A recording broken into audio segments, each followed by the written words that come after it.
नमस्कार मंडळी, आज तारीख 9 ऑगस्ट आणि वाजले बरोबर सकाळचे 6 आणि आपण निघतोय आज जायला कोकणामध्ये आपल्या गावी लांजाला। तुम्हाला ह्या रील मध्ये पाहायला मिळणार आहे तुम्ही किती वाजता आपल्या गावी पोहोचतात। आता मी जातोय लांजाला, त्या हिशोबाने तुम्ही ते मॅच करू शकता। तुम्हाला पुढे पुढे मध्ये मध्ये अपडेट देत जाईल मी। चला तर मंडळी तुम्ही पाहू शकता बरोबर 7:45 झालेत आणि आपण सोडतोय JNPT।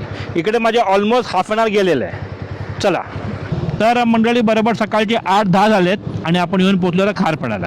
तर मंडळी बरोबर 10 वाजलेत आणि आपण येऊन पोहोचलो आता इंदापूरला। इंदापूरला आपण थांबलो खायला वडापाव। चला तर मंडळी 10:15 आलेले आहेत आणि आपण आता वडापाव निघतोय। तर ऑलमोस्ट इकडे आपल्याला गेले 15 मिनिटं। चला तर मंडळी वाजले बरोबर 10:30 आणि आपण येऊन पोहोचलो आता मानगावला। हे मानगाव आहे। तर मंडळी 11:15 झालेत आणि आपण येऊन पोहोचलो पोलादपूरला। हे आहे पोलादपूर।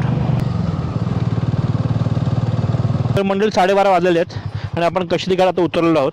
तर मंडळी आता दुपारचे 1 वाजलेला आहे आणि आपण ब्रेक घेतला आता जेवायला आणि आपण घरूनच आपण आणला डबा चपाती आणि आमलेट। पण आमलेट आहे बेसनचं, कारण आपला श्रावण आहे ना, नो अंडा।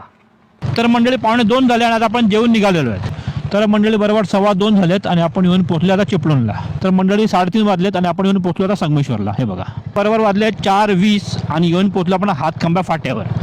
चला मग मंडळी आपण पालीला थांबलो होतो, 4:30ला आलो होतो।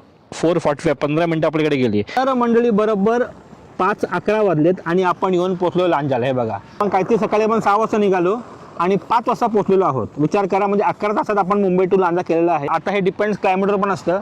आता मला ऊन पाऊस लागला, स्टार्टिंग खेडपर्यंत ऊन हो चांगलं आणि मग जोरदार पाऊस होता। तर मी असं म्हणेन, जर तुम्ही गाडीने येत असाल तर तुमचा 1 तास अजून कमी होईल, कारण तुम्ही घेणार अटल सेतू। मी आलो तो बाहेरून, तर 11 ते 10 पकडा। ओके, आणि मी लंच आणि ब्रेकफास्ट सोडून अजून 4 ते 5 वेळा थांबलो, कारण तुम्हाला माहिती आहे मी कंटेंट क्रिएटर आहे। तर मध्ये मध्ये थांबतो मी 2-3 गुण शूट करायला वगैरे, प्लस माईकचं बॅटरी वगैरे चेंज करायला थांबलो होतो। प्लस कशादी भोगदाना घेतला मी, कशादी घाटातून आलो, तिकडे पण मी आरामात रमत गमत आलो। तर तो 1 तास तुम्ही अजून कमी करा। जर तुम्ही गाडीने असाल तर ऑलमोस्ट तुम्ही 9 तासापर्यंत तुम्ही मुंबई टू लांजा कराल फॉर शुअर। पण जर तुम्ही बाईकने येत असाल तर तुम्हाला ऑलमोस्ट 10 तास लागणार आहे मुंबई टू लांजा करायला फॉर शुअर। तर त्या हिशोबाने तुम्ही कॅल्क्युलेट करा की तुम्हाला गणपतीला गावी यायचं असेल तर तुम्हाला किती टाइम लागेल। ऑफकोर्स गणपतीला थोडं ट्रॅफिक लागेल। आता मला इतकं ट्रॅफिक नाही लागलं फ्रँकली बोललं तर, म्हणजे पकडा 11 ते 12 तास पकडा जर ट्रॅफिक लागलं तर, नाहीतर 9 ते 10 तास। तर तुम्हाला आपला इन्फॉर्मेटिव्ह रील कसा आवडला नक्कीच कमेंट करा आणि आम्हाला फॉलो करू विसरू नका, कारण की आपले खूप सारे इन्फॉर्मेटिव्ह रील पुढे येणार आहेत। चला।